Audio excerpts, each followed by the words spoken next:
Ucrania esperó a que los comandantes rusos se reunieran en la base naval de Sebastopol y luego atacó. En la noche del 25 de abril, la unidad Alfa del SBU niveló 8 objetivos en Crimea con un ataque simultáneo de drones. 3 buques de guerra, un MiG-31, una estación de radar y las instalaciones técnicas del aeródromo de Belbek. Pero el verdadero corazón de la operación eran 2 instalaciones críticas, el Centro de Entrenamiento Lukomka y el Cuartel General de Inteligencia Técnica de Radio de Defensa Aérea. Todos los indicios indican que Ucrania atacó estas 2 instalaciones exactamente en el momento en que la densidad de personal estaba en su punto máximo. Rusia no ha hecho ningún anuncio oficial de bajas, pero este silencio en sí mismo es una respuesta, y la profundidad de la inteligencia y planificación detrás de esta operación es tan impactante como el ataque en sí. El ataque llevado a cabo por la unidad Alfa del SBU en la noche del 25 al 26 de abril de 2026 no fue una incursión ordinaria de drones. Fue una operación quirúrgica, producto de meses de trabajo de inteligencia. Y lo que muestra esto más claramente es la propia selección de objetivos. 2 de los 8 objetivos alcanzados eran instalaciones donde la probabilidad de que estuviera presente personal de alto mando ruso era más alta, lo que significa que Ucrania parece haber planeado atacar no solo edificios y equipos, sino también al personal dentro. Primero, el Centro de Entrenamiento Lukomka. Esta instalación era la principal base de entrenamiento de personal y preparación de mando de la flota del Mar Negro, un punto estratégico donde los oficiales recibían entrenamiento táctico, se introducían nuevos sistemas de armas y se desarrollaban habilidades de mando. Pero Lukomka no era solo una escuela, era un centro utilizado por altos comandantes para reuniones y sesiones informativas regulares. Dado que la flota ya había sufrido grandes pérdidas, la necesidad de renovación y entrenamiento de personal se había vuelto crítica, lo que estaba aumentando el volumen de tráfico de altos mandos en Lukomka. En segundo lugar, el Cuartel General de Inteligencia Técnica de Radio de Defensa Aérea. Esta instalación cumplía una función diferente a Lukomka, pero su importancia estratégica era al menos igual de significativa. Un cuartel general de inteligencia de señales que monitoreaba continuamente el espacio aéreo sobre Crimea, detectaba movimientos de drones y misiles temprano, recopilaba datos de radar y proporcionaba inteligencia en tiempo real a sistemas de defensa aérea como el S-400 y Pantsir. Era el cerebro del paraguas de defensa aérea de Crimea, una estructura crítica que operaba 24 horas al día, 7 días a la semana, con entre 80 y 200 especialistas. El hecho de que ambos objetivos fueran alcanzados la misma noche puede no ser coincidencia, porque el momento del ataque parece tan calculado como la selección de los objetivos. Ucrania había aplicado con éxito esta táctica antes.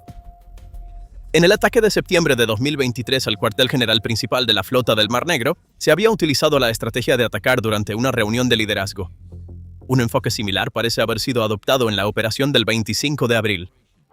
Las horas nocturnas apuntaron a una ventana cuando los barcos estaban anclados en el puerto y las instalaciones estaban completamente operativas y con personal.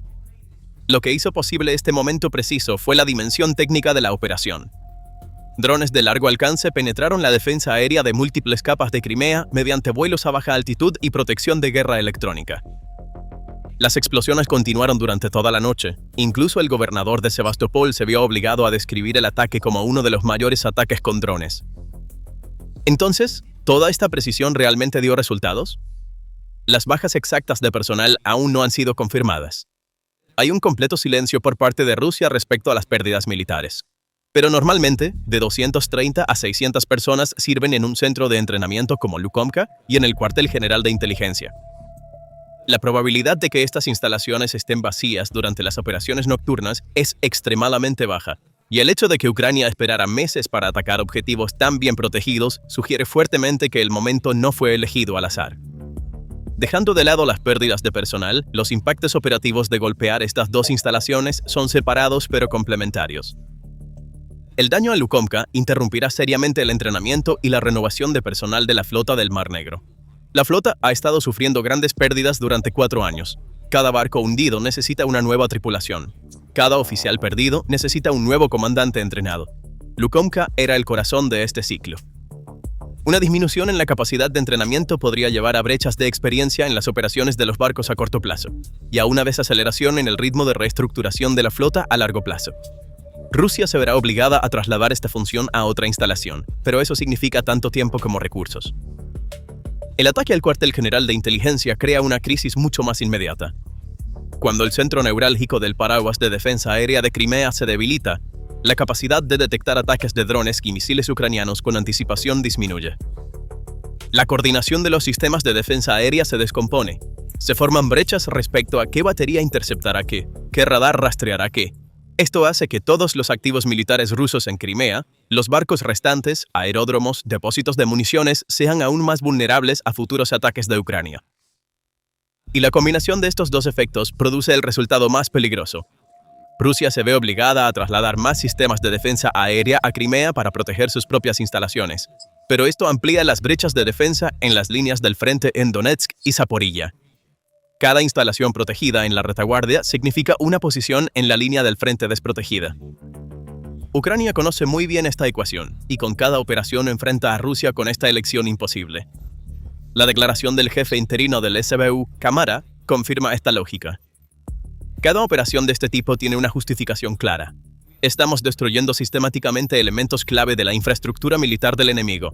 Esto no es solo una pérdida de equipo. Es la destrucción de la capacidad del enemigo para controlar el área, proteger sus fuerzas y planear nuevos ataques. Y esa noche, el SBU no se conformó con solo atacar el escalón de mando. Golpeó simultáneamente todo el sistema nervioso de la flota. Esa misma noche, la unidad alfa del SBU atacó 6 objetivos más junto a Lukomka y el cuartel general de inteligencia, apuntando a cada capa funcional de la flota del Mar Negro simultáneamente. Primera capa, movilidad. Los buques de desembarco Yamal y Filchenko, la capacidad de Rusia para transportar soldados, vehículos blindados y equipo pesado desde el mar hasta la costa, fueron atacados y neutralizados. Estos barcos eran la base de la capacidad de asalto anfibio, y esto ni siquiera fue el primer golpe. Apenas una semana antes, el 18 de abril, la misma unidad Alfa había atacado 3 buques de guerra rusos más en Crimea. 2 operaciones importantes con 8 días de diferencia por la misma unidad. Segunda capa, inteligencia. El buque de reconocimiento Ivan Kurs, los ojos y oídos de la flota, fue alcanzado. Esto no era un buque de guerra. Su misión era escuchar. Inteligencia de señales, interceptación de comunicaciones, vigilancia electrónica. Esta era la plataforma que permitía a Rusia ver lo que sucedía más allá del horizonte.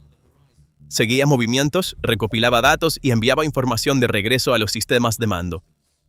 Sacar al Ivan Kurs de línea significa cegar parte de la flota, y una flota ciega es una flota vulnerable. Tercera capa, poder aéreo. Un caza MiG-31 en el aeródromo de Velbek fue destruido. Este no era un avión ordinario. Algunas variantes del MiG-31 llevan el arma más avanzada de Rusia, el misil hipersónico Kinzhal. La producción en serie terminó en 1993. Cada pérdida es permanente e irreversible. Las instalaciones de mantenimiento técnico del aeródromo también fueron atacadas, dañando la infraestructura que hace operativos a los aviones. No necesitas destruir cada avión, solo necesitas deshabilitar el hangar que los opera. Cuarta capa, vigilancia y defensa.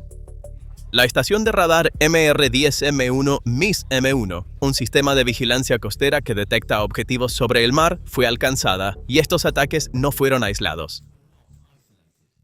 Solo unos días antes, del 21 al 22 de abril, las fuerzas ucranianas también habían atacado el centro de comando Streletsky en Sebastopol, el centro de control de tráfico naval que coordinaba los movimientos de los barcos de la flota del Mar Negro.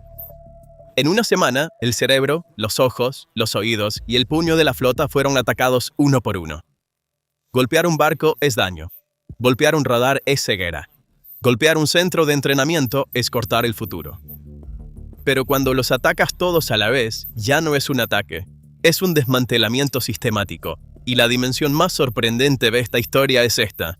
El país que hizo todo esto no tiene una marina convencional. Detente un segundo. Esta frase necesita asimilarse. No hay buques de guerra, no hay fragatas, no hay submarinos. En teoría militar, se considera imposible que un país logre superioridad naval sin una armada. Ucrania rompió esa teoría. En 4 años, destruyó el 30% de la flota del Mar Negro, logrando esto a través de una evolución de armas en 5 etapas. En cada etapa, una suposición que Rusia consideraba segura colapsó. El primer golpe llegó en 2022. Ucrania atacó el buque de desembarco Saratov en el puerto de Berdiansk con un misil balístico Tochka-U. Los 2 barcos a su lado también resultaron dañados. Este ataque destruyó la suposición más fundamental de Rusia. Los puertos no eran seguros. Golpear un barco dentro de un puerto con un misil balístico, una táctica casi nunca intentada antes, y Ucrania lo logró en las primeras semanas de la guerra. Un mes después, Ucrania hundió el buque insignia de la flota del Mar Negro, el Moskva, con sus misiles antibuque Neptune desarrollados localmente. El Moskva no era solo un barco, era el paraguas que protegía a toda la flota de ataques aéreos con su sistema de defensa aérea S-300F. Cuando ese paraguas colapsó, los barcos rusos quedaron desnudos contra el cielo. Fue el primer hundimiento de un buque de guerra de esta clase desde 1982 y se convirtió en un punto de inflexión en la historia de la guerra naval. Luego, los vehículos aéreos no tripulados Bayraktar TB2 entraron en escena. Cazaron los barcos de desembarco, lanchas de asalto y buques de apoyo de Rusia uno por uno alrededor de la isla de las Serpientes. Cuando los barcos que llevaban sistemas de defensa aérea a la isla fueron destruidos, la arteria logística que alimentaba a la guarnición fue cortada. Rusia se vio obligada a retirarse. El mito de la isla intocable también terminó, y estas pérdidas demostraron algo más. Ucrania había aprendido a romper no solo grandes barcos, sino toda la cadena logística que alimentaba una base. Pero la verdadera revolución llegó en 2024, drones marinos. Embarcaciones de superficie no tripuladas tipo Magura B5, estos pequeños barcos que cuestan no más de unos pocos cientos de miles de dólares, comenzaron a hundir buques de guerra que valen cientos de millones. El barco misilístico Ivanovets fue destruido en el lago Donuslav. Los drones primero desactivaron el barco, luego atacaron de nuevo, causando una explosión catastrófica. 2 semanas después, el buque de desembarco César Kunikov fue hundido cerca de Alupka, golpeado desde ambos lados por drones marítimos. Los drones marítimos hicieron historia como destructores de barcos. Estos vehículos, antes considerados como juguetes, reescribieron las reglas de la guerra naval y demostraron ser una realidad. No necesitas una marina que valga cientos de millones para hundir un barco que valga cientos de millones.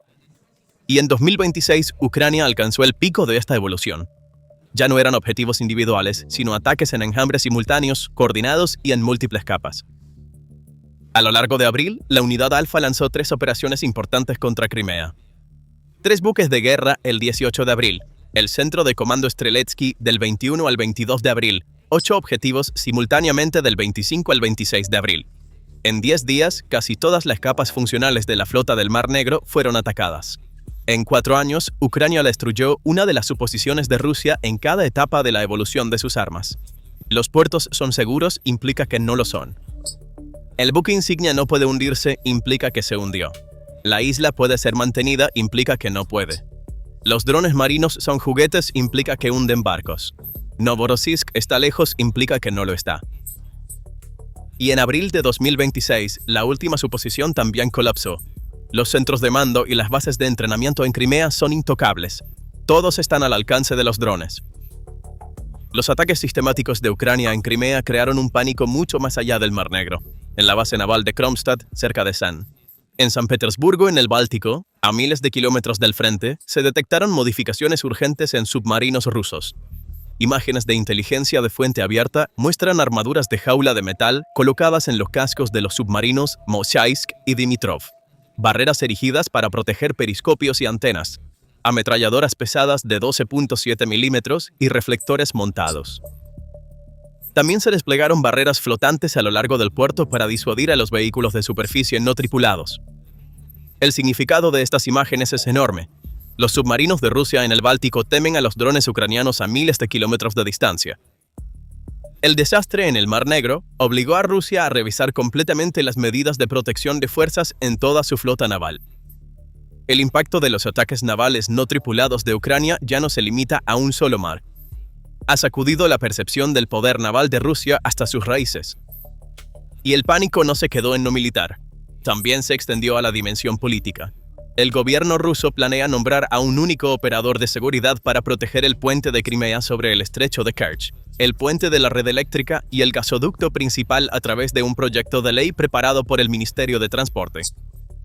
El proyecto de ley se presentará a la Duma estatal para septiembre de 2026. El miedo de Putin a un ataque ucraniano en el puente de Crimea ya no se puede ocultar, e incluso los propios propagandistas de Rusia son conscientes de la situación.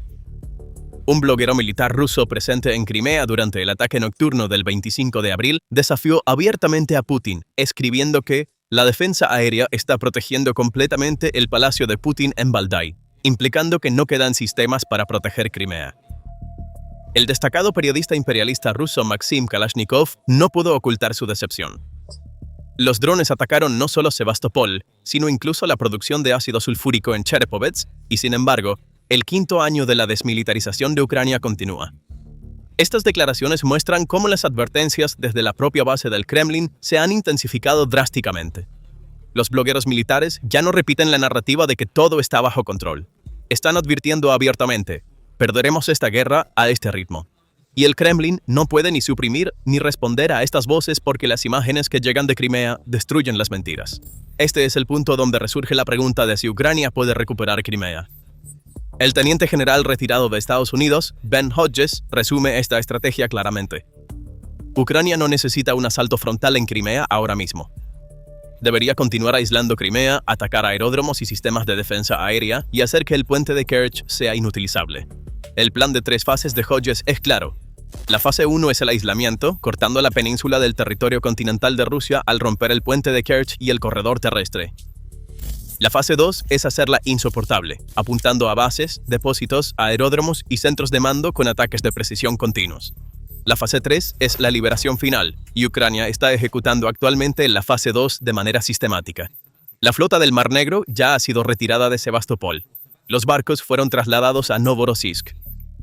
Pero en marzo de 2026, Ucrania atacó Novorossiysk también, con más de 200 drones. El cazaminas Valentín Pikul se hundió. 2 barcos de guerra antisubmarina resultaron dañados. El mensaje es claro. Novorossiysk tampoco es seguro. Rusia está perdiendo cada puerto que pensaba que era seguro. El aislamiento logístico de Crimea también se está acelerando. El último ferry ferroviario fue neutralizado a principios de abril. El último buque que operaba en el estrecho de Kerch también desapareció. El puente de Kerch ya había sido dañado en ataques anteriores y ya no se confía en él para el transporte militar pesado. Según Hodges, cuando Rusia ya no pueda usar de manera segura los puertos, el puente y los transbordadores de Crimea, la península pierde su valor real, y eso ya está sucediendo. Y Rusia no puede reemplazar estas pérdidas. La mayoría de los barcos datan de las décadas de 1970 a 80. La producción de nuevos grandes buques de guerra es prácticamente imposible debido a las sanciones, la escasez de piezas y la capacidad de los astilleros. Los retrasos y sobrecostos en los astilleros son crónicos. La producción en serie del MiG-31 terminó en 1993. Solo es posible la modernización en la planta Sokol, no la producción de nuevos aviones. Cada pérdida de un MiG-31 es irreversible y permanente.